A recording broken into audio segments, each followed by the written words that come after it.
Shalom Akim for self and glory to Yahweh, Bahashim, Yahushai, Bahashim HaKadosh. The one plus Muslim, it's like elect. It's like my nose a little fucked up, you know. I love to always have when the video starts, but whatever. But basically, what I get into, man, it's basically, bro, the kingdom, man. The kingdom that we're gonna have. The kingdom that the whole world's gonna be in. The peace and safety and all of that. You know, let's talk about death, destruction, and all this, man. Bro, at the end of the day, they want peace and safety for their children and the children's children. Where it won't be where they're stressing now, where they had to do this, lock their doors, lock their cars, all this, man. You know, the next man's gonna come in and do it and do some fuck shit to you. Bros don't want that, bro. At the end of the day, this truth, man. What we preach, what we prophesy. Again, in a second too, as well. The end goal of everything is for basically the whole world is going to be in subjection to Israel.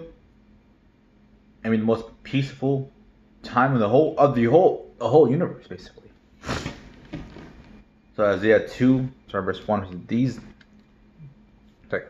that the word of Isaiah the son of Amos saw concerning Judah and Jerusalem. It shall come to pass in the last days that the mountain of the Most High's house, shall be established in the top of the mountains, and shall be exalted above all the hills, and all nations shall flow into it. But the mountains do all these other governments. All the other governments, yeah, they're gonna have Elon Musk gonna have this and that, run. But we're all gonna answer to Israel. Verse 3. And many people shall go and saying, come ye, and let's go up to the mountain of the Most High, to the house of the power of Jacob. He will teach of us his ways, will walk in his paths, for out of Zion shall go forth the law, and the word of the Most High from Jerusalem. And he shall judge when a nation shall rebuke many people, and they shall beat their swords to plowshares, and their spears into pruning hooks. Nation shall not lift up sword against nation, neither shall they learn war anymore. And all of that, man, they're not going to learn how to fight with the other, bro. They're going to be in a docile state. Like, oh, well, that's not a tyranny, ain't this all this? Like, you must understand, in those days, right, the word of the word can be written into us, bro, into our flesh. So we can't go off. We can't do these fuck shits, bro, that like all the nations like to do. When they gain the power, they like to abuse it. They're to use it to the fullest extent, abuse it, take what people, and do the most wicked and vile shit. But seeing the Most High, man, the Lord, it'll literally be impossible for us to do any of that. For us going off isn't fathomable. Yeah, now we can now because we're in these wicked bodies. But when that time comes to pass, hey, that's it. There's no way you can use the law. We can't abuse it. We can't go off from it, man. So the whole world will be in subjection under a righteous power. And they're saying, in fact, I'm gonna go back to it real quick. Verse 3, and says, and many people shall go and say, come ye, let us go up to the mount of the Most High, to the house of the power of Jacob, and he will teach us his ways, and will walk in his paths, for out of Zion shall go for law, and the word of the Most High from Jerusalem. They're gonna come and say, let's go over there, let's see how they're doing it. We must understand that during this time, bro, it's gonna be the most peaceful, most fruitful time. And then, any person that tried to go up against the Lord, hey, we're going to smite them down.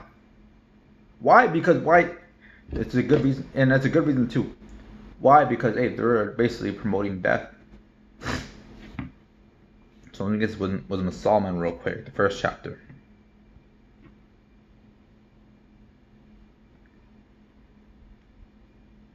In fact, start verse 14 real quick. This is for Psalm 1 verse 14. It reads, "For he hath created all things, they may have their being.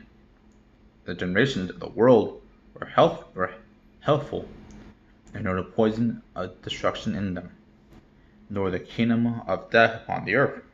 For righteousness is immortal." Righteousness, being righteous, man, is immortal. It's gonna be fruitful. It's gonna be fruitful and multiply. That's why, like, why would you want to fight against that? And why wouldn't we want to fight against people that are trying to push that old way of death and destruction, or no unity? Because honestly, on this side, yeah, you might have your creature comforts, bro. Right? I know I do, right? You have your movies, TV, television, food, games, all that shit, right? But at the end of the day, on a global scale, the whole earth is in peril.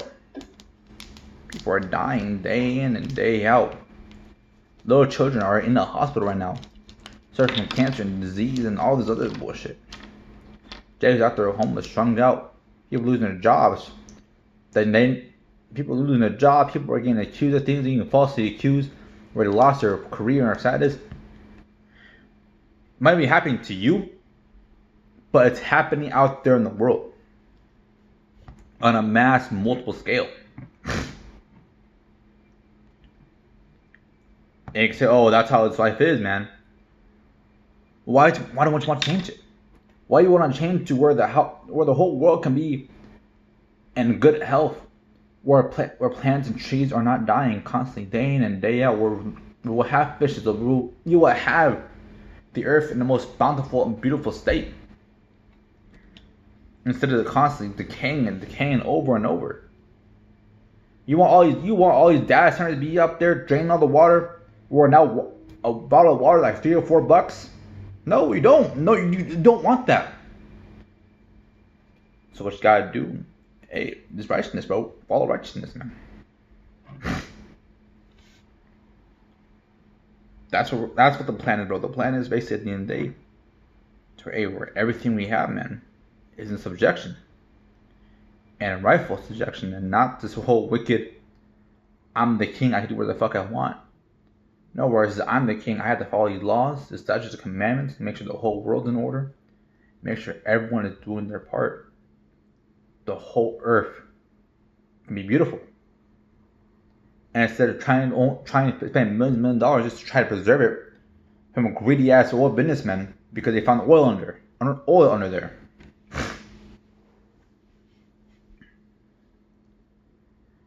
People think it's too late. People are so used to this side. So used where everything's right fucked up. Everything's so messed up and so damaged. Like, well, this is all there is. You can't get better than this.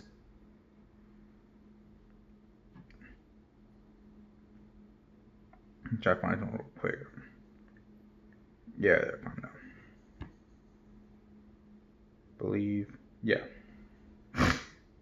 This is Revelation 21 verse 4, and it reads, "And Yahweh shall wipe away all tears from their eyes, and there shall be no more death, neither sorrow, nor crying, and there shall be no more pain, for the former thing are passed away."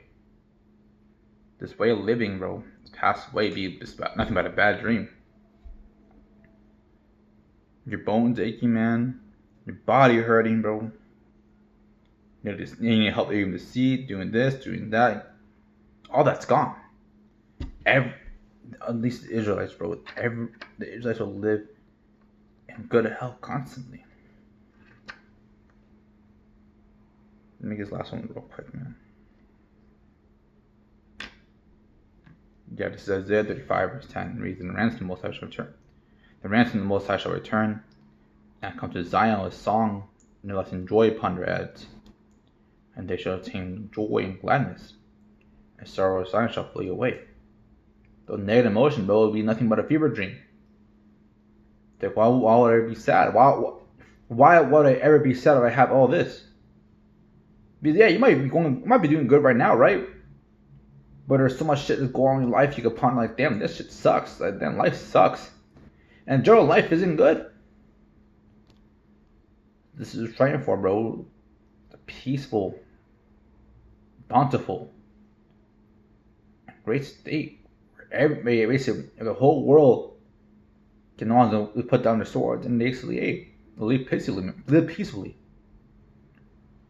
That's what I'm real quick, Akim. Thank all praise and glory to Yahweh, Bahashim, Yahushai, Bahashim, Kapitash. That's what I'm showing.